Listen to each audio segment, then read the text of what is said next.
أنت في الوجدان حي أنت للعينين ضي أنت عند. Bismillahirrahmanirrahim. Assalamualaikum warahmatullahi wabarakatuh. Innal hamdalillahi nahmaduhu wa nasta'inuhu wa nastaghfiruh wa na'udzu billahi min shururi anfusina wa sayyiati a'malina may yahdihillahu fala mudhillalah wa may yudlilhu fala hadiyalah. Asyhadu an la ilaha illallah wahdahu la syarika lah wa asyhadu anna Muhammadan abduhu wa rasuluhu la nabiyya ba'dah. Amma ba'du. Allahumma salli wa sallim wa barik ala nabiyina Muhammad wa ala alihi wa ashabihi wa man da'a bida'watihi wa istana bil huda ila yaumiddin. Amma ba'du, jamaah, saudara sekalian, ibu bapak yang dirahmati Allah, alhamdulillah Allah berikan kesempatan kepada kita untuk bisa kembali bertemu dengan bulan Ramadan di tahun 1445 Hijriah. Mudah-mudahan Allah juga memberikan karunia, taufik dan hidayahnya untuk kita bisa memaksimalkan seluruh rangkaian ibadah yang ada di bulan puasa, baik yang wajibnya dan yang sunnahnya.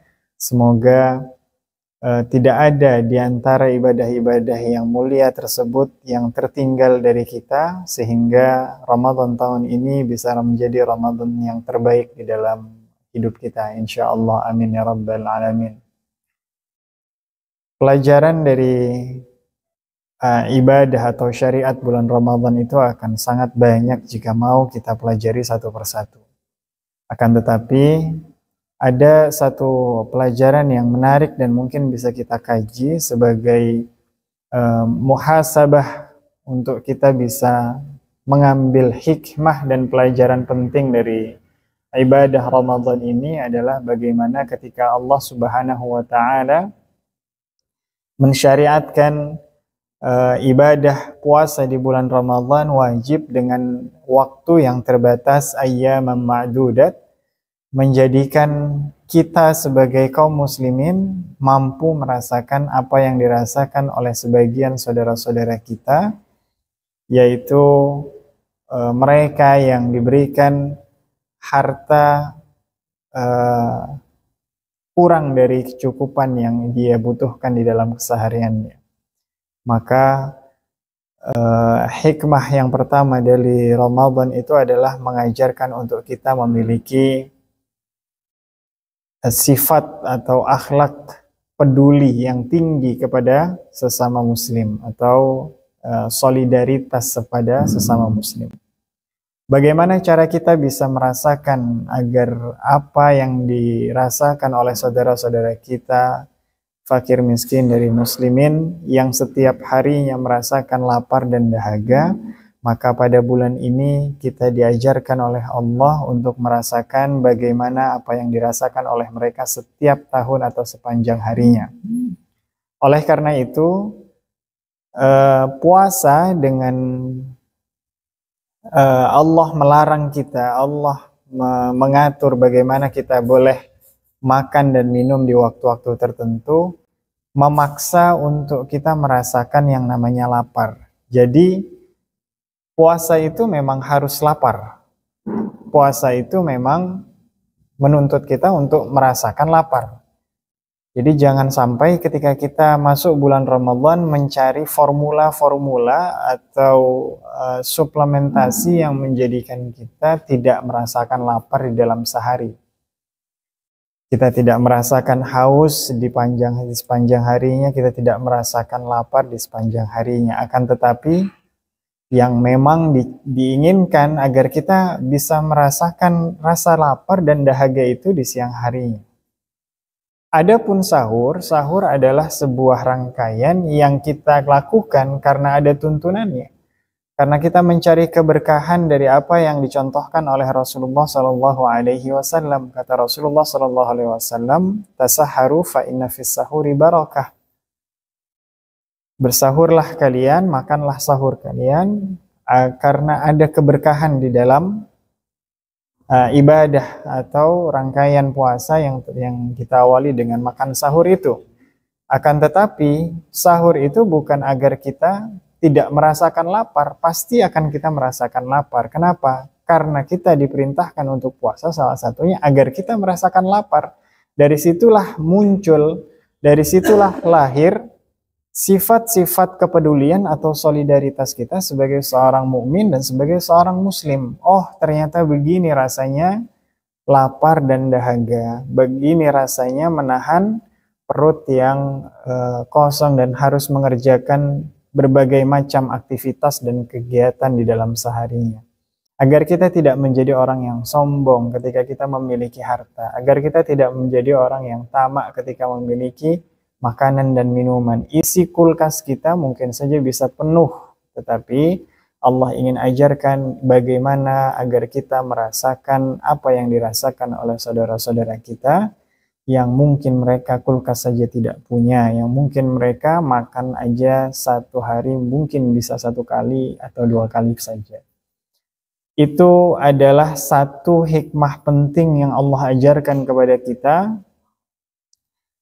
untuk bisa merasakan apa yang dirasakan oleh kaum muslimin di luar sana. Dan yang kedua, dari Rasulullah Shallallahu Alaihi Wasallam tentang kepedulian seorang muslim, tentang kepedulian seorang mukmin, itu juga diajarkan dan dituntunkan oleh Nabiullah Shallallahu Alaihi Wasallam. Bagaimana ketika Rasulullah Shallallahu Alaihi Wasallam memasuki bulan Ramadan menjadi orang yang paling baik di dalam bersedekah. Nah, sedekah itu pula menjadi salah satu ibadah yang favorit untuk dilakukan dan dikerjakan karena itu dicontohkan oleh Rasulullah Shallallahu Alaihi Wasallam. Kana Nabiyyu ajwadun nas idza dakhala Ramadan. Rasulullah itu menjadi orang yang paling baik dan paling dermawan ketika memasuki bulan Ramadan.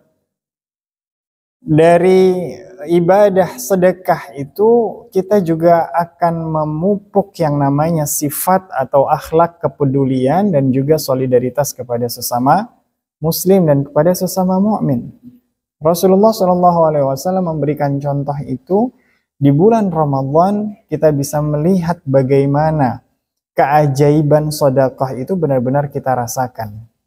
Tidak sulit mencari yang namanya takjil berbuka puasa gratis di jalan-jalan. Semua orang mau berbagi dengan yang namanya sedekah berbuka puasa itu. Ada juga yang berbagi dengan makan sahur gratis. Ada juga yang berbagi kepada panti asuhan dan kaum fakir miskin. Di mana-mana akan sangat mudah kita temukan orang yang bersedekah di dalam bulan Ramadan. Disitulah bentuk pembelajaran tentang solidaritas dan kepedulian kita sebagai seorang mukmin. Karena Rasulullah Shallallahu Alaihi Wasallam menganjurkan dan mengajarkan selayaknya seorang mukmin itu seperti jasadun wahid. Jasadun wahid itu adalah tubuh yang satu. Ya, jika kita sudah merasa saling memiliki dan saling peduli satu sama lain, maka jadilah kita sebagai seorang mukmin berkehidupan dengan orang lain itu sama seperti dengan tubuh yang satu. Kajasadin wahid, seperti tubuh yang satu, atau di dalam hadis yang lain adalah kalbunyan yashuddu ba'duhum ba'dha.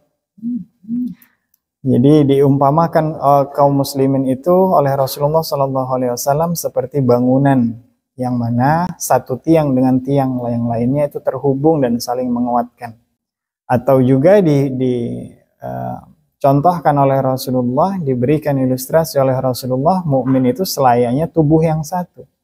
Maka apabila kakinya merasakan sakit tanpa diperintah dan tanpa disuruh, tangan akan mengambil alat, akan mengambil obat, akan mengambil hal-hal yang bisa meringankan rasa sakit itu. Nah, itulah yang dinamakan dengan kepedulian dan solidaritas.